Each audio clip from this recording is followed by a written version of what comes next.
for me is such a teaching that like joy is our birthright. And so many of us, we are conscious of the inequalities in the world and the oppressive systems that we can't run away from. And we try to change things, and maybe we'll succeed, maybe we won't, we don't know. But like whether we do or not, joy is our birthright, and we get to be happy and like find happiness in our daily life through our friends, our families, our communities, our practices. We get to celebrate life, no matter what. Welcome to a Curious Yogi podcast. I'm your host, Bobby, joined by living masters and awakening friends. We're here to illuminate your practice as we explore what it means to walk the yogi's path, unfold peace from within, and live the vision of oneness. I'm so delighted you're here. Now let's get curious. Welcome back to a Curious Yogi podcast. I'm so delighted to be back with you, sharing another illuminating conversation. And this conversation has really got me thinking about how much gets, I don't want to say missed in yoga as it's shared more widely, but it is missed. Just the deep essence and the deep, profound transformation that is possible when we get to the real crux of yoga, when we get to that reminder that the mind has the power to destroy us or propel us into greater and vaster ways of being. And yet, for some reason, the main focus of yoga today is still the physical practice, when actually, as we discussed today, the real teachings of yoga are about how to work with the mind, how to purify the mind so that we can constantly be in touch with that pure love or pure consciousness, which is what we speak about today. And, as a physical asana teacher myself, and, I'm an asana teacher that has a real side love affair with my meditation and my contemplation practice, I do find it disheartening, in a sense, to be constantly longing for more yoga that has the real teachings, the real knowledge woven throughout. So even here, as I am living in a smaller city, there's not so many yoga teachers. It's, up to me to practice myself. And then, of course, that's one of the reasons why I find the podcast so helpful for me for my own sadhana, just to meet with people like today's guest and continue getting inspiration to not forget what yoga is really about.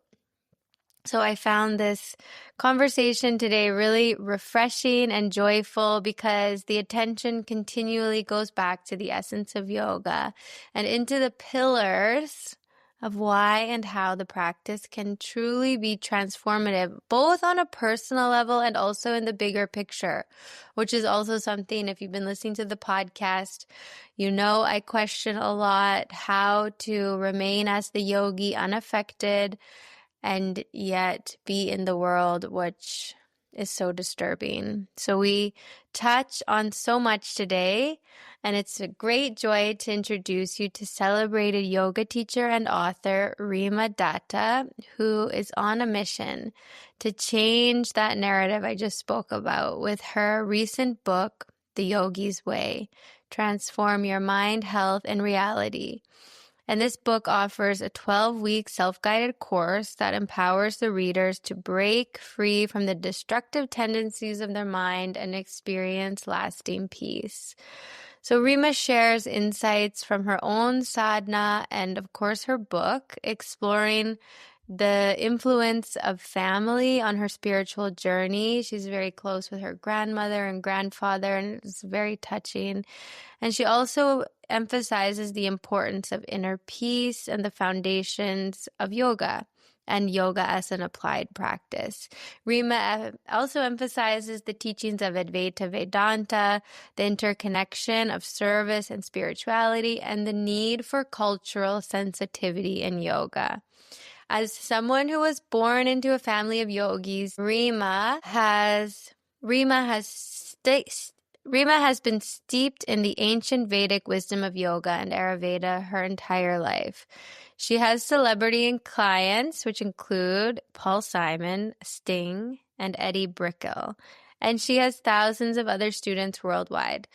Reema's 12-week program offers practices including movement, meditation, visualization, breathwork, and awareness techniques that help her readers move through their fear, anger, shame, anxiety, depression, attachment, jealousy, and loneliness. So it's such a beautiful talk today. And as always, re-listening to these episodes to edit them and get them available for you online somehow always come when I need it. So this was a great talk today. I'm so excited to share it with you. And just before we drop into the episode, I want to say once again, as I always do, that if you've been listening to the show for a while and you find value for your sadhana, for your practice, and it's available to you, please consider supporting the show at patreon.com/CuriousYogiPodcast. There we have now 2 monthly meetups. The first Sunday of every month, we meet online for a meditation, a study group with the topics that have come up in the month's episodes. And starting next month, we'll have the second monthly meeting on the second Tuesday of every month, where we'll have a live recorded episode, an episode of what I'm calling Good Company. So if you want to check that out, if you want to join in, head on over to patreon.com/CuriousYogiPodcast. And without further ado, here is Reema. Welcome, Reema, to A Curious Yogi podcast. Thank you for having me. It's great to meet you. Yeah, it's super nice. I'm really excited to spend some time with you. Like I said, I just finished your book, A Yogi's Way, yesterday, and I really loved it. I love the way you write. I love the way you share about yoga and Advaita Vedanta. It's like, it was really just super inspiring to read. I kept highlighting parts from the book and screenshotting them to my yoga friends, like, oh, I'm reading this book, I'm doing this podcast. It's like, it's so nice, and when you kind of see threads, like in the book, like you quoted so many teachers and authors and yoga people and non-yoga people that I've also like read and took inspiration from, like primarily Nisargadatta. Like that is like my favorite spiritual text, and you quoted him so much. So I just right away I was like, yes. Well, we're the same in that, because that's my favorite text too, and he's my heart teacher. So yeah, I had to get him woven into the book for sure. Yes, I really loved it. And also you quoted authors like Gabor Mate and Viktor Frankl and Marshall Rosenberg of the nonviolent communication method. Like there's so many of these wonderful teachers, and I loved how you were able to always bring it back to the oneness and back to the point of yoga, even from non-yogic teachers or like thinkers. And I really loved that and appreciated that about the book for sure. So glad. Yeah. And so definitely I'm going to right away like recommend the book and plug in the show notes where to get it. So just to give the listener some context, the book is built around, I guess, what you'll share about, but this 12-week course. So each chapter is a week, and you give these wonderful practices and reflections and prompts in each chapter, and it's such a beautiful guidebook for people, whether you are coming new to yoga or someone like me. I've been doing yoga so long, and just to get that re-inspiration for the daily practice, which I think is so important.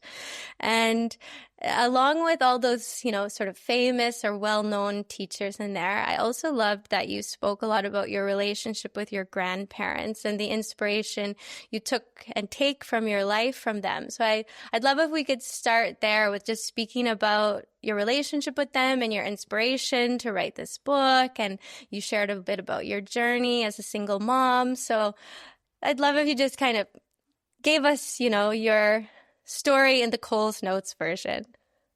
Okay. Well, those were my favorite parts to write about. And yeah, well, gosh, I feel so lucky that I got to grow up with yoga and have my grandparents near me and just to be able to witness them and their practices. Yeah, well, I'll start with my grandmother, on my mom's side, my mom's mom. I know I write about her because she's such an example of the truth about life, which is that it's challenging for all of us, and whoever we are and whatever we're doing, like we will have rocks on our path, and life is up and down. Like no matter how much yoga and spiritual practice we do, that's always gonna be the case, you know. And her life was remarkably challenging. Just to give the listeners a feeling of what I mean, just to, like take it. We're from India, and she grew up in central India in a small town, and was taken out of school in the eighth grade at the age of 14 to get married to my grandfather, who was 7 years her senior. But they had never met or spoken with each other or seen each other. It was like what we call a blind marriage. And 14, that's like you're a child at that age. So they got married, and then she moved from central India to Delhi, which it's like a 15-hour train ride, which in those days especially, that's very long, very far away from where she grew up and all her family and friends.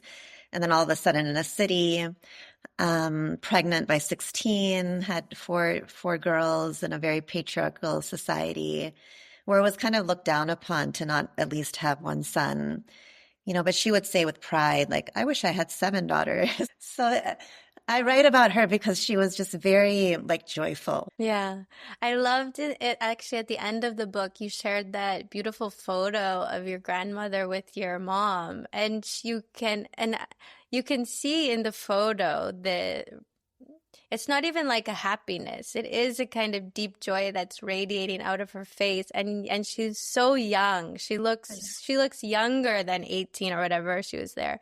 But you can see in the softness in her face and her eyes. Like Mhm. I can imagine it's powerful to have such a female role model in your life as Yeah, her. yes. And often, like, with yoga, it's such a path of like, we're trying to tap into this deep peace and be peaceful. And sometimes we think that it's like when the outer world shifts and it gets better, or when these things happen in my life, then I'll finally be at peace. But her story is so powerful because her outer life was tough, and it remained tough for a lot of her life, and dealing with really huge systems of inequality, whether it was the patriarchy or the colonialism, just really oppressive systems. But she was joyful in her day-to-day life, and just found so much joy through her daughters, and she had a community that she connected with, and kept um, just regular connections with her community, celebrating all the festivals, singing mantra, dancing. And so it's like, it just, for me, is such a teaching that like joy is our birthright. And so many of us, we are conscious of the inequalities in the world and the oppressive systems that we can't run away from. and we try to change things, and maybe we'll succeed, maybe we won't, we don't know. But like whether we do or not, joy is our birthright, and we get to be happy and like find happiness in our daily life through our friends, our families, our communities, our practices. We get to celebrate life, no matter what.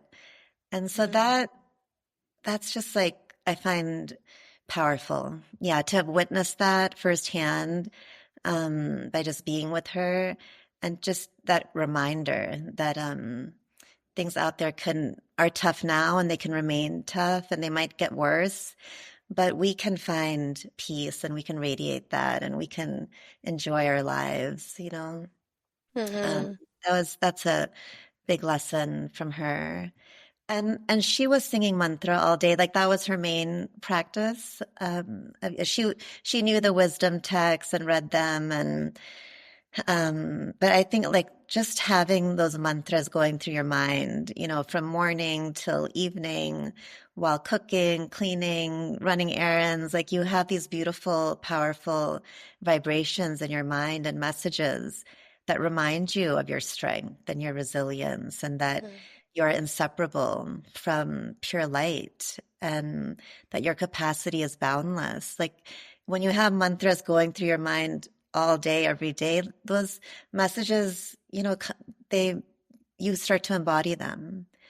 And so I feel like she did. She's like, well, I have this obstacle and this challenge. And my grandfather ended up living abroad for work. So she really raised her daughters on her own, which takes a lot of strength, and courage and stamina. And so I feel like the vibrations of those mantras and the messages of them, of who we truly are, that we are really these beings of infinite capacity and infinite joy, and that we can tap into that Shakti, anytime and all the time. I feel like she really embodied that. mm. Beautiful. Yeah, wow. It's really amazing to have that kind of spiritual role model in your life as well as female role model. And was it sort of that relationship with her that inspired you to go down this path of becoming a yoga practitioner? And, how did your spiritual path unfold? In a way, it did. Both my grandparents, so my grandfather, he was also a yogi, but it's in Indian culture, it's like there's a lot of yoga practitioners, not necessarily teachers. So, um, so I grew up with witnessing his practice, and he was never like a yoga teacher, but he was an orator, and he used to give Mm, talks on Vedic philosophy and on yoga history. And so, yeah, as a young child, I would hear those talks. And he wrote several books on yoga philosophy and Vedic wisdom and the roots of yoga. So I read those books as a child as well. And he actually worked for the United Nations. He worked for UNESCO and lived in several countries. And upon his retirement, he started to focus mostly on yoga, and lived in an ashram, and started to and built a community center, and really dedicated his life to service. Um, so I witnessed that, and I kind of followed his footsteps. Like I studied international affairs and worked for the United Nations in New York City. But I was there, that was like I was working there, and a couple years later, 9/11 happened, and that really shifted things for me, because it was exciting to live in New York. It was exciting to work for the UN. But in that moment, I realized that, you know, like we have to build peace within ourselves to really mm, create a peaceful world. And even though I was in that realm of the United Nations and the World Bank, I just felt like there was like inner peace was really rare. And I felt, and me too, like I didn't have it within myself. So I saw it within myself. I saw it in the people around me. And I just got this really strong message that it's just there's no two ways around it. Like we have to cultivate like a really genuine inner peace before we try to create peace in the world, which was a hard lesson because I had like my bachelor's degree in international affairs and a master's degree and working at the UN. You know, I had put a lot of energy and effort in that field. And I don't know, just like a couple months after 9/11, I just decided like to quit my job. I left my apartment in New York. And at that point, New York had become my home. And and I left New York and I just decided to fully turn to yoga. Mm. And those memories of my grandmother were in me, you know, that like I knew that peace is possible. Like there's chaos in the world and there's challenges in the world, but it is possible for us to cultivate inner Mm. peace. And let me focus on that and try to bring that to people. And from that seed, like we can start to create a more peaceful world. So that was, you know, 25 years ago or so, 24 years ago. So I've been on the path since. Wow, beautiful. And I guess that many years of practice, as well as growing up with those yoga practices in your family, in your sort of presence as a young person, helped you to then create the foundations which you built your book on. So in the book, you have, like I mentioned, these 12 chapters for 12 weeks, but you also have these 4 foundations. So I'd love if you would share what the foundations are and sort of give us a little bit of why, you know, everybody that's listening really is a curious yogi and we all want inspiration for our practice. So I'd love to hear about those 4 foundations. The first foundation is motivation. So really feeling like we're doing this practice for others and we're loosening blocks in our body and in our mind to awaken creative energy or dormant energy so that we have more insight and wisdom and love to give. You know, to really, and when we say it all the time in yoga, like we're doing this practice for the benefit of all. And, but I feel like it's easy to say those things, and it's another thing to really feel that, like in every cell of your body. And the only reason I know the difference is, I'll share a story with you, like, bringing my grandparents back again. You know, a year after I started teaching yoga, I had left New York. I ended up moving to San Francisco, and I got lucky. I got a really great full-time job with this beautiful yoga studio in the heart of San Francisco. And it was such a big deal for me to shift my life so radically. And a year after I started working at that yoga studio, I went to India to see my grandfather. And he lived in this tiny tribal village in central India, Madhya Pradesh. And I went, and the first day I was there, I was like, I called him Bapuji. I said, Bapuji, I changed my life completely. Like I quit I'm teaching yoga full time. I'm so happy. Like I'm so strong in my body and I feel like strong in my mind and I'm just making all these tough decisions, but I just feel so good. And he turned around and he looked really upset. And he had this really stern look on his face. And he was like, Reema, this is not about you. He said, we do yoga for others. And then he took his hands and he said, service and spirituality go hand in hand. He interlaced his fingers. And yoga helps us become personally fit and socially useful. And it was really powerful to hear those words, you know, because I thought I understood that, you know, that yoga is service and we do it for others. And I was teaching. So I'm like, I'm serving, you know, I'm teaching full time and working at the studio. But it was still in my mind, like about me, like my Mm. peace and my health. And, and I want to share that.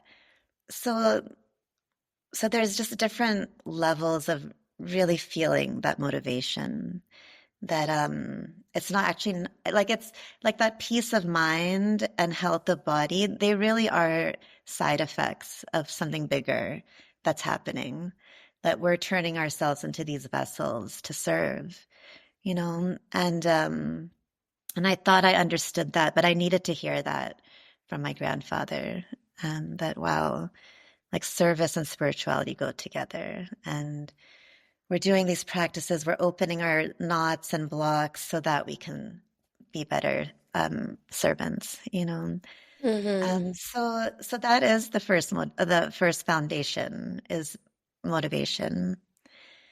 And then the next one is stories, like the stories we tell ourselves about ourselves, because they really shape our lives.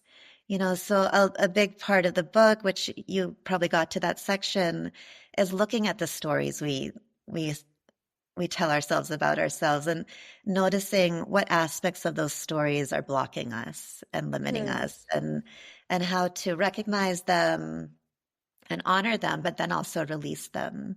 And then make space for deeper truths, that we can weave into our stories, that I am a being of infinite capacity and potential. And how can I create my story from that foundation, which are the deepest truths of yoga that we study. So stories is the second foundation, and then the third is choices, recognizing that we do have a choice in every moment of how to think and what to say, and how to act and what to choose, and sometimes we don't realize that we have such depth of choices in each moment. And I sometimes I feel like the powers to be in the outer world want to disempower us and want to make us feel like we don't have choices, and um, we're just stuck in these right realities. But we're not. We can make different choices even in our thoughts. And that's a big part of the book too, is recognizing that we have choices in the ways we think. And we do have these habits of thinking that we can change. And it takes time and practice, but that's part of the practices in the book, is how to change harmful thought patterns and empower ourselves. So and then the fourth foundation is nourishment, really embodying a holistic practice where there's movement, there's breath, there's community connection, there's mantra, and we're really nourishing ourselves on all levels. Mm.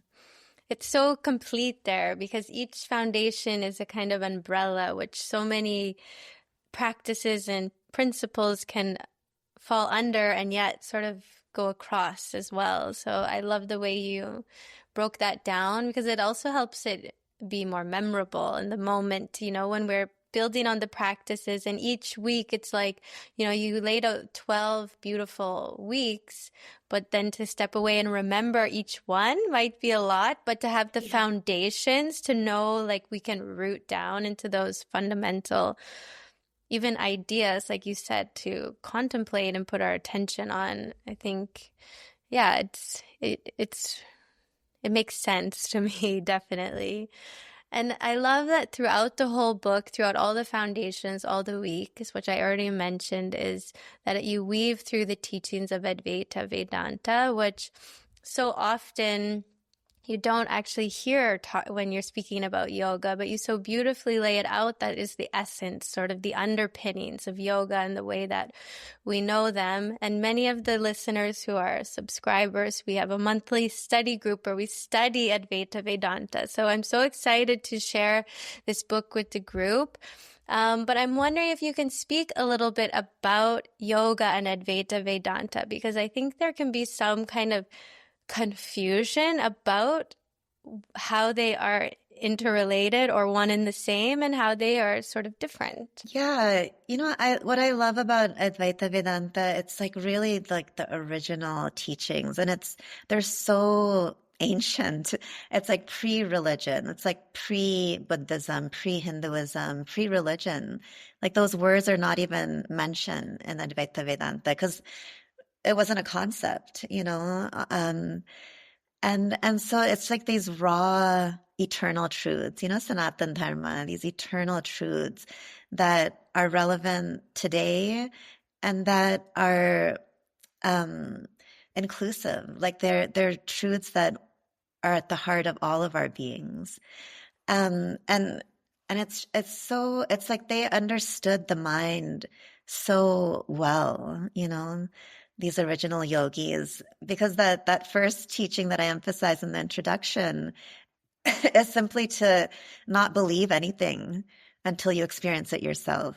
And I feel like that's so in line with what's just the human mind. Like we all want proof, and these days it's science. Like everyone wants scientific evidence of what asana does and what pranayama does and what mantra and meditation do. And it's nice that now we have that, like science is supporting all of these practices and is blown away by the effects of all these practices.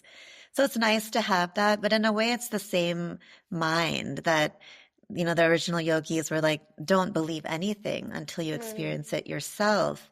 But but I kind of prefer, you know, the Advaita Vedanta outlook, which is that the proof is in our own practice.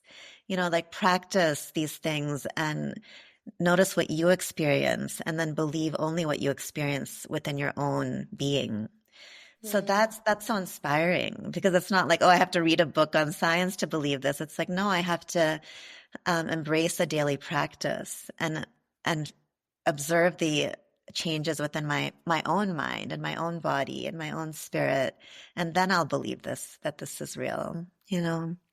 So Mhm. that foundational teaching is really beautiful to me, and just the freedom for each of us to explore our own process in spirituality. You know, it's like there's all these the layers to the practices. Like even with mantra, you know, we sing to a deity and or several deities, and we can see those deities as these outer beings that are reminding us of truths that, like, for example, that we are strong, that we are brave, that we are creative, that we have the possibility of peace, that we have the ability to let go of things that no longer serve us. Like we can see this as some deities out there that are reminding us of these truths, or we can see them as inseparable from ourselves, that all of these Mm. qualities live within ourselves.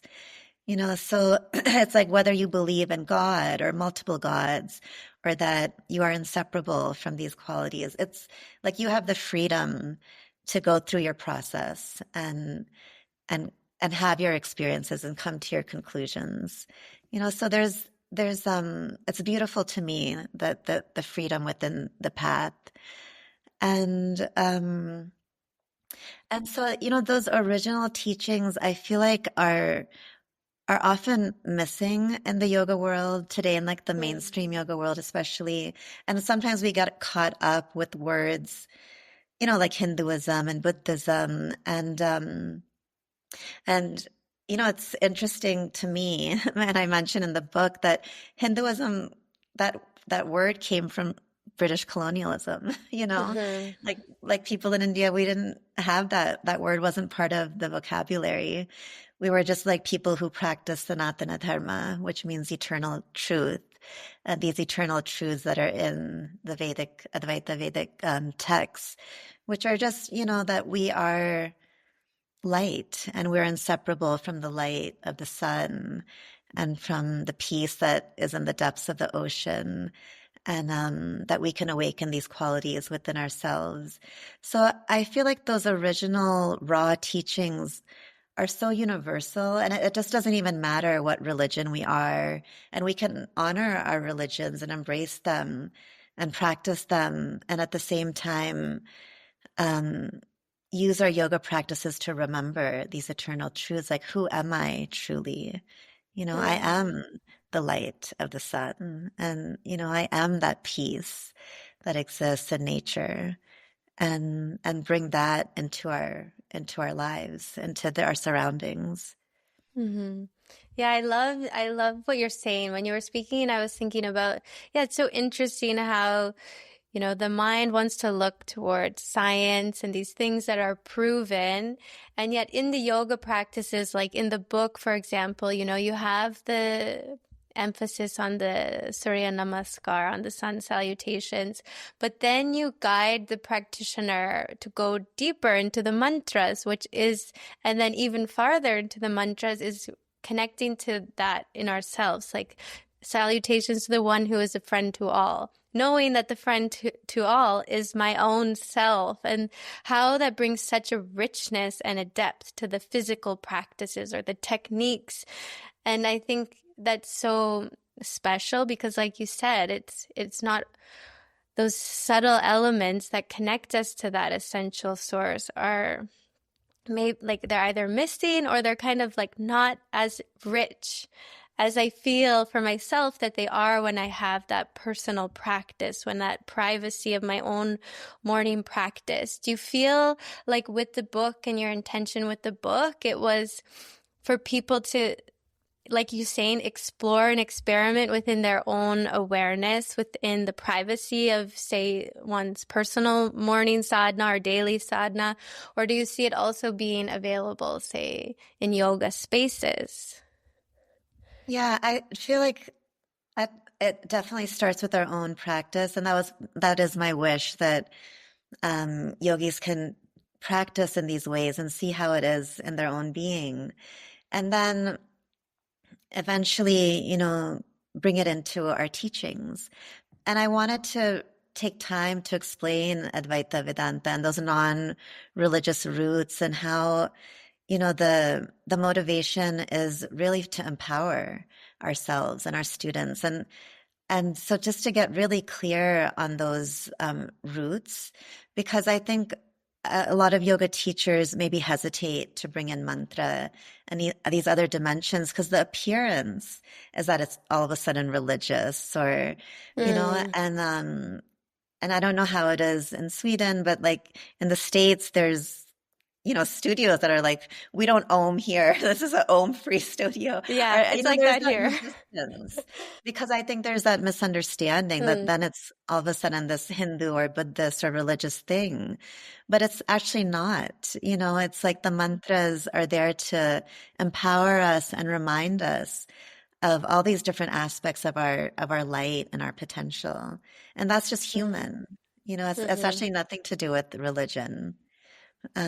So, so it is for the intention for our own practice, but also I, I pray, that it does seep into, um, yoga studios and the way yoga teachers, present these teachings and practices, and Mm. that it adds a deeper dimension, Mm. um, in the mainstream. Yeah, I just like have a question popped up when you were speaking.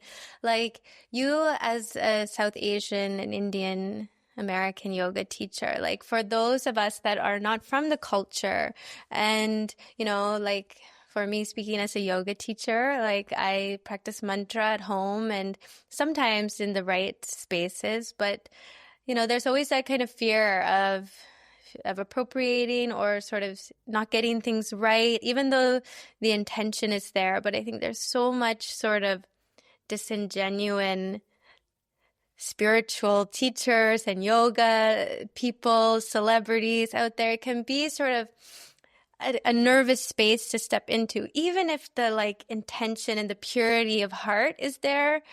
So I'm wondering what you would say to other yoga teachers or people that are sharing yoga like me in that way. Yeah, I heard one of my teachers say once, like, don't worry about what other people are doing. Just be aware of what you're doing.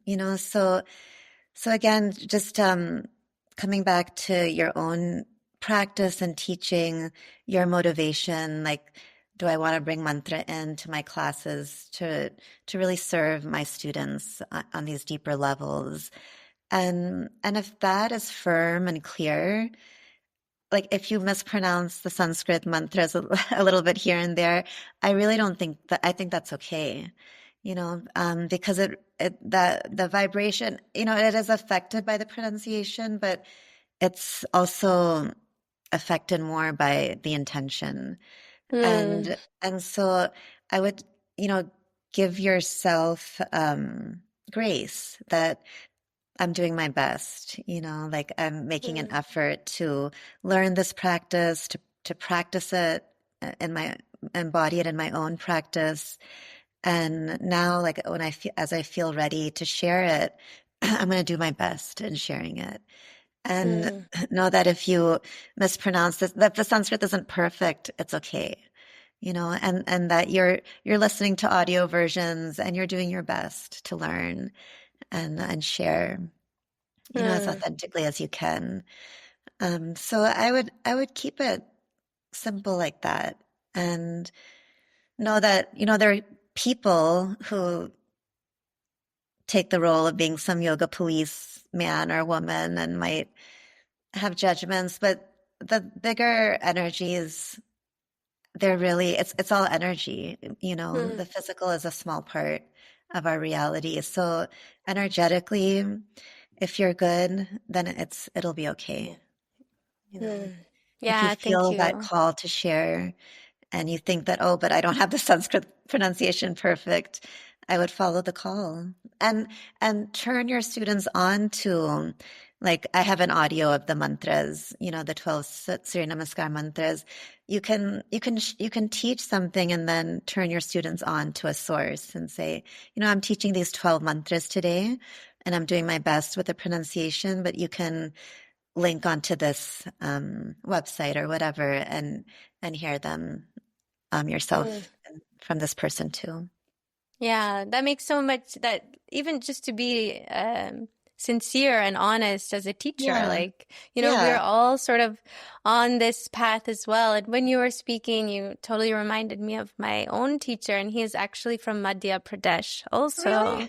Yeah, he's Oh, since passed, but yeah. he once said that it doesn't matter if you speak Sanskrit because life is not a language. And I also loved what you said about it being a vibration, and that when the vibration is coming from the source and we're connected to that source, then, the purity comes through, and hopefully with practice and good intention, the pronunciation comes through also. And Yes. and I think it's an important point because I know many of the listeners will take value from that in terms of direction and how to move into these practices that are so profound and so deep, but also and simple, but not easy, so that, that we can begin to take them internally as well. So Yeah. I really love that. So thank you. And I also really wanted to ask you about something that you introduced early on in the book as well, which you called all day yoga. And I think this is so brilliant. And I would love if you would share. Basically, we're going to share all about the book, but they still will have to get it because I Okay, have sure. so many questions because there's so many good points. So tell us about all day yoga. Sure. So that's early on in the book. I think it's week 2 or chapter 2, and it's coming to the very basics of just deep breathing through the nose, diaphragmatic, but not just when you're on your mat or on your cushion, like all day breathing that way. So all day there's this thread of awareness on your breath, and that it's slow, it's through the nose, and it's diaphragmatic breathing. So you're not breathing up in the chest, which is if you have that habit at all, it's good to break free of that, because when we breathe high up in the chest, if through the day we get agitated, like there's something happens and some anger or jealousy or anxiety arises, breathing up in the chest is going to make it worse. But if you're in the habit of breathing into the belly, doing diaphragmatic breathing throughout the day, then you have this foundation of a relaxed state. And so if something happens in the day and there's all of a sudden this moment of jealousy or anger or sorrow, then you can manage it better because you're doing that. When we breathe into the belly, it sends the body a message to relax. But if you have that going on throughout the day, then your body is just in that state. And, a big part of the practice, which I explain in the book, is shifting from the lower mind to the higher mind. And so the lower mind is the part of the mind that's reactive and impulsive and it kind of just works on autopilot. And the higher mind is the one that can pause and look at the bigger picture and respond from a deeper awareness.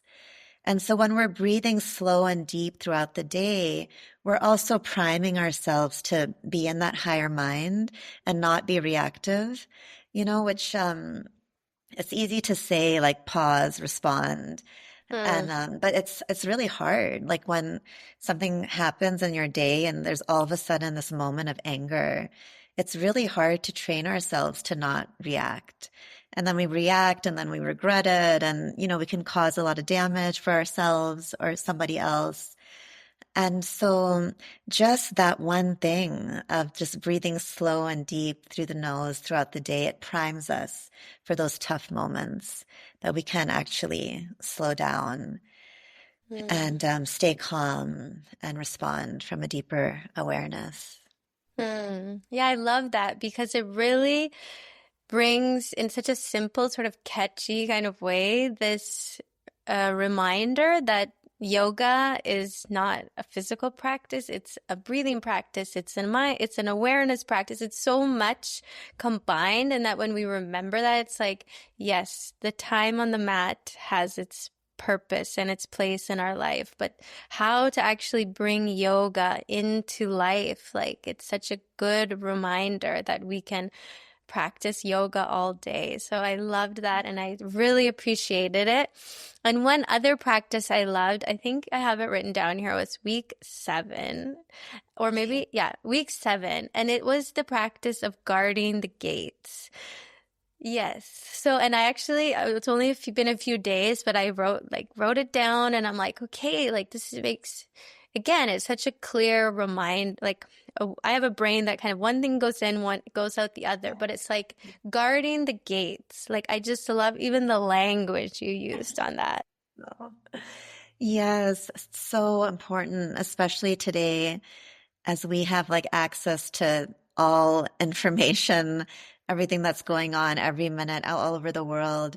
The guard your gates practice, it recognizes how affected we are by what we let in into our mind, into our body through our gates. So our gates are our ears, our mouth, our eyes, um, our sense of touch, our reproductive organs.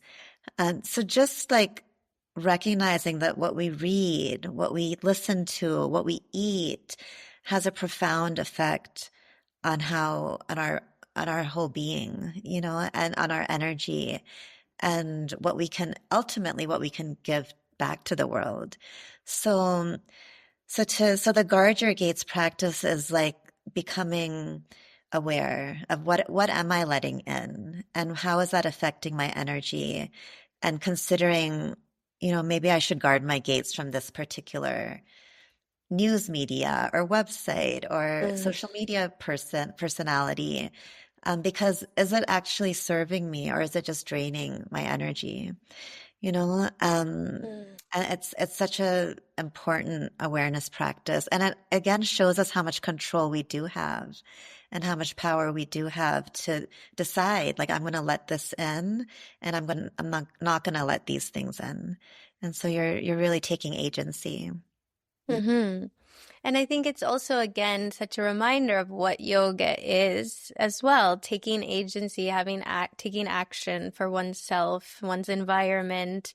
Like it's not just all passive or, it's like actually, no, we do what's best for in a life supporting way for ourselves, for our environment, for safeguarding that space. I think it is a beautiful reminder that that is also yoga, that taking that action.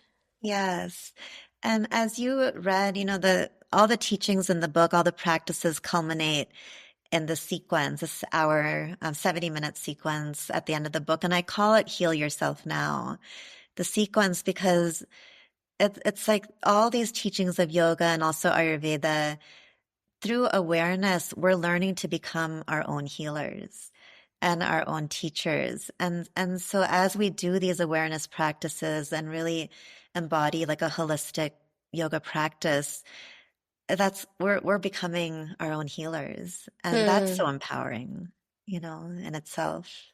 Yeah, I loved what you wrote. I didn't write it down, but it's one of the screenshots I told you that I sent to my friend where you so beautifully described. I think you said how yoga is the path for self-realization, something like that, and Ayurveda is the path for self-healing, and like how they are so intertwined and connected and separate, but like supporting one another. Can you just speak a little bit about the connection of Yes. yoga and Ayurveda?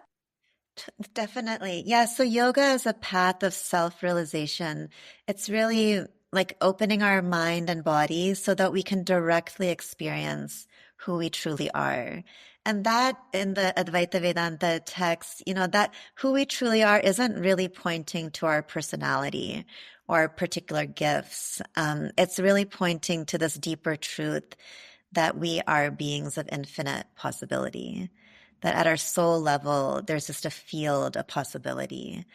And like realize that dimension of yourself, realize that soul truth that we all carry. And then as we practice yoga, we also get in touch with our swadharma, which is pointing to our unique gifts, the really, unique offerings we were born to contribute to the whole of life. But self-realization is really that deeper truth that I am infinite light. I am eternal. I am an eternal being. I am capable of infinite possibilities. So that's like self-realization, which is why, again, um, yoga is so beyond religion and, all of these categories we place on it, so beyond Hinduism and Buddhism, just that those eternal truths. I am a being of pure light. And it's not about just saying that or reading that. It's really about loosening the knots in our own system so we can feel that in every cell of our body. And then that really affects our decisions and how we live our lives.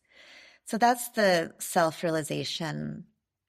And then Ayurveda, it's like the practice of self-healing where we start to understand ourselves more as individuals, like how are the elements balanced within my system, earth, water, fire, air, ether, and how does the balance of those elements within my particular system, how does that affect the tendencies of my mind and my body? And how does that lead to imbalances? And how can understanding those elements help me regain balance when I feel imbalanced? So they really work hand in hand in those ways. But what I love about Ayurveda, which I emphasized in the book, this because it's such a huge field, I wanted to just the reader to really appreciate how, through Ayurveda, we start to understand ourselves that, oh, I have this balance of elements. So this is why my mind does this. For example, like maybe I have more fire in my system. I have a dominance of fire. So when my mind is imbalanced, there's a tendency to move towards anger or irritation, these fiery emotions. Or physically, there's a tendency for more heat in the body. So I might experience more inflammation or,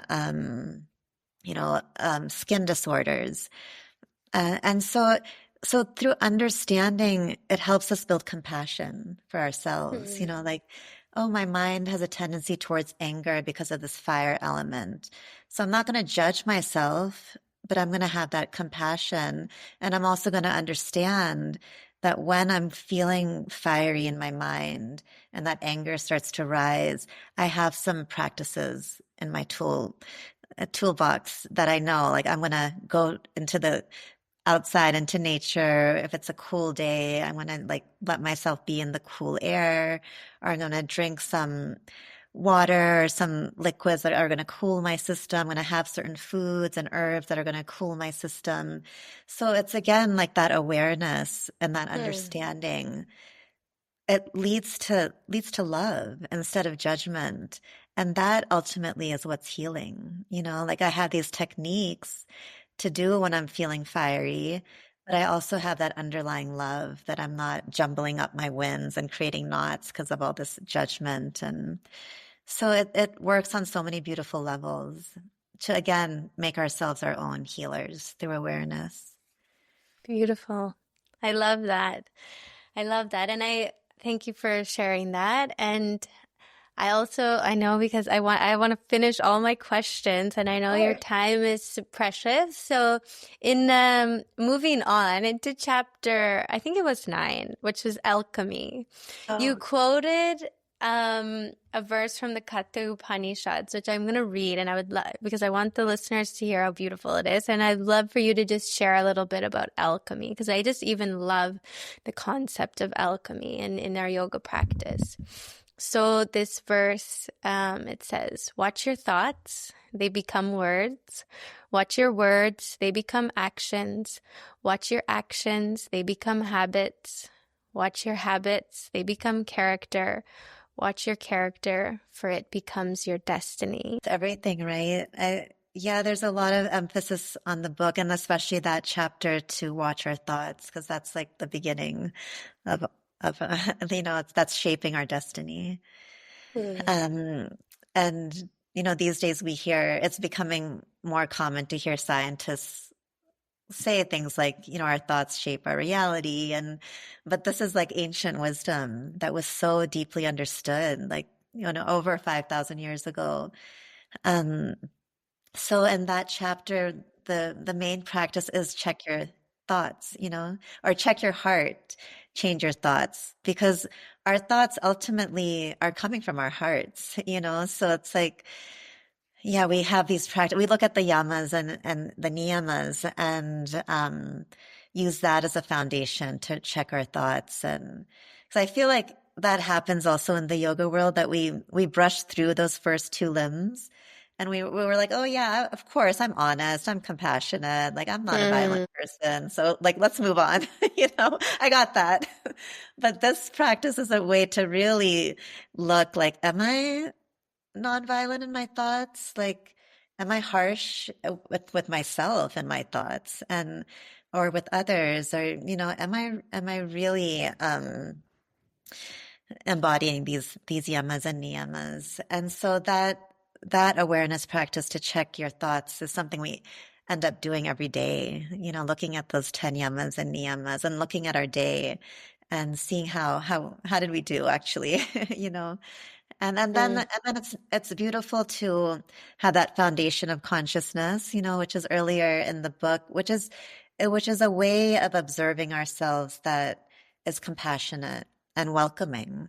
That even if I notice that, oh, I'm actually a little violent in my thoughts with this particular person or with myself, then like having the spacious awareness to allow that and to be able to see that and then work on changing it instead of Mm. again being like, oh my God, I'm like this horrible person. And, it's really, I feel like that's so important, just having that seat, being in that seat of consciousness as we do all these practices, which is a Mm. really loving presence, compassionate, forgiving presence. Beautiful. And so beautifully like leads me to the next point that I have written down, which is your own words, your own quotes towards the end of the book. I don't know where I wrote it down from, but I found that it was just so touching. So you said, for me, meditating on consciousness has made me more daring. I'm willing to try new things and tread unfamiliar territory because I'm in touch with the part of myself that is unaffected, undisturbed, and undamageable, whatever the outcome of my actions may be. This has helped me to see my life as an experiment, which I love. And then you just below that quoted once more Nisargadatta, and he says, "Consciousness is my home. It is love. It is who I truly am." So I'm wondering if we can just finish with you touching on the importance of meditation as a yogi or a yoga practitioner, as a spiritual seeker, and what this meditation on consciousness or establishment in consciousness means for, of course, as a practice, but also for you personally in your own life and in your own journey. Yeah, meditation on consciousness, it's again one of the, going back to Advaita Vedanta, one of the purposes of practice is to turn concepts into direct experiences. That emphasis on direct experiences so much in the original text. And that's what meditation does, especially with consciousness. Like, consciousness can feel like such an abstract concept, like this. And the way I describe it in the book is like our innermost being. It's like who we are on a soul level, the very essence of our being. If we can like really unlock the blocks in the body and mind and connect with our deepest innermost self, we find silence, and Mm. stillness and this infinite vastness. And it's powerful to experience that and to really rest our minds on that for longer and longer amounts of time, which is meditation. Because if we can rest on that spaciousness, that's when then we can really like rejuvenate and recover and energize and heal.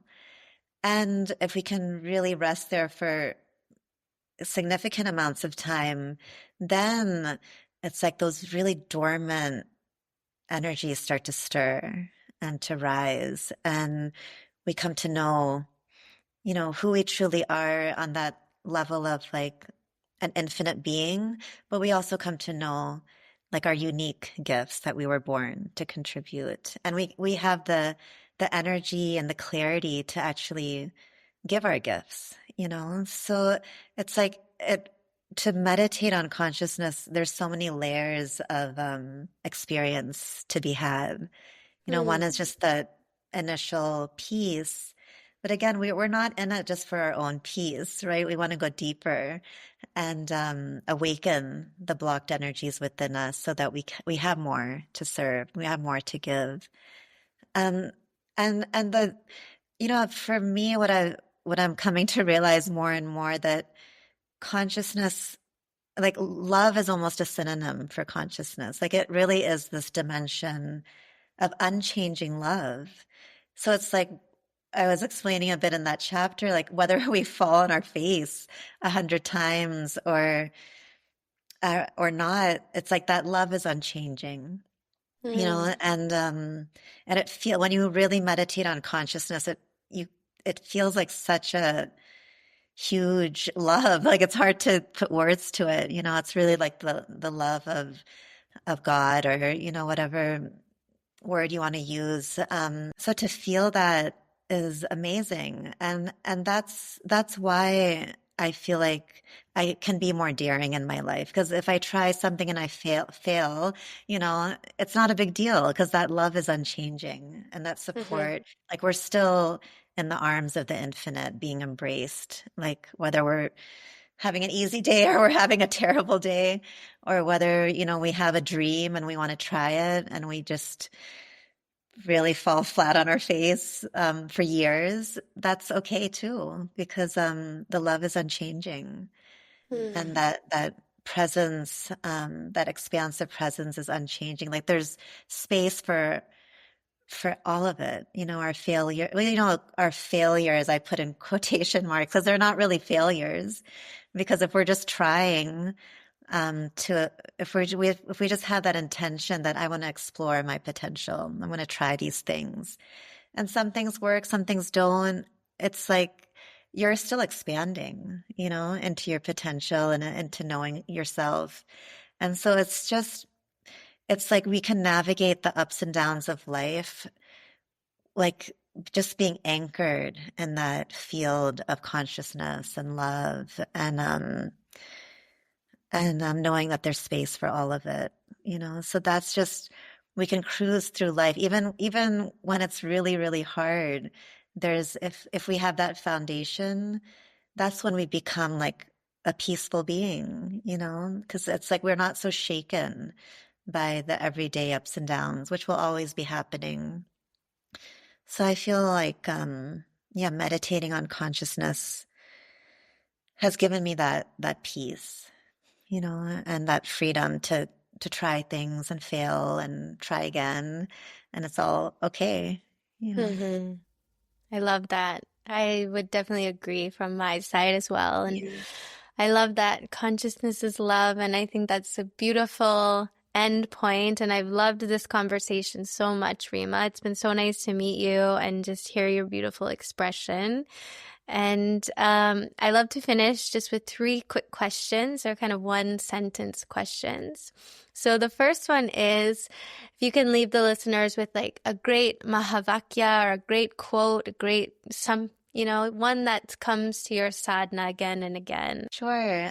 This one, it's found in the Upanishads. It's one of the themes that what your mind dwells on, you become. Nice. I love it. And at this point in your spiritual journey in your life, is there anything you're still curious about? Gosh, everything. That's a good answer there. Yeah, it's just the depths of consciousness. And, we talk about siddhis like telepathy and being able to heal people. Like there's this exotic phenomena. But I think we each have the capacity, for these things. And yeah, I get curious where consciousness can lead us, and the Me depth of the too. dimensions, and how, telepathy and all these things, we can use them to, again, to better serve people. It's not just about, having these cool abilities. Definitely. Yes. And finally, if you had to sum up this conversation in one sentence. Oh, I love feeling like we're a team, like just when we were talking earlier about, the Sanskrit mantras and pronunciation, and just feeling like you're not on your own, like let's be a team to each other. Like if I can help you with Sanskrit pronunciations, or you can help me in this way, like let's all, like the yoga community, the yoga teachers out there, let's see each other as we're in this together, and we're deepening our practices together and our teachings together, and we can help each other in the ways that we can. Beautiful. Yes, I definitely feel I've gained another yoga mitra, another friend on the path. So thank you so much for your time and the book, The Yogi's Way. I'll definitely put in the show notes where listeners can buy the book. And then I know you have a course coming up, you said in September. So I'll get all that information from you and share it with the community. But thank you so, so much. Like, definitely, I can't recommend the book enough. And it's been so nice to hear you and just spend time with you. So thank you so much, Reema. Well, thank you. Yeah, for those who end up getting the book, like Bobby mentioned, it's a 12-week course, and there's a lot of practices. So what I'm offering in September is an online course that we go through the book and the practices together. So if you're called to, maybe we'll meet then. Perfect. I love it. Yeah, we'll get all that information. So thank you again. And yeah, it's just been a total joy. So thank you. For me too. Thank you so much, Bobby. Thanks for listening to this episode. If you enjoyed what you heard, please consider supporting the show at patreon.com/acuriousyogi podcast. And please leave a review. It really helps the show reach more people. Let's stay curious, connected, and keep walking the path together. In total delight, this is Bobby signing off until next time.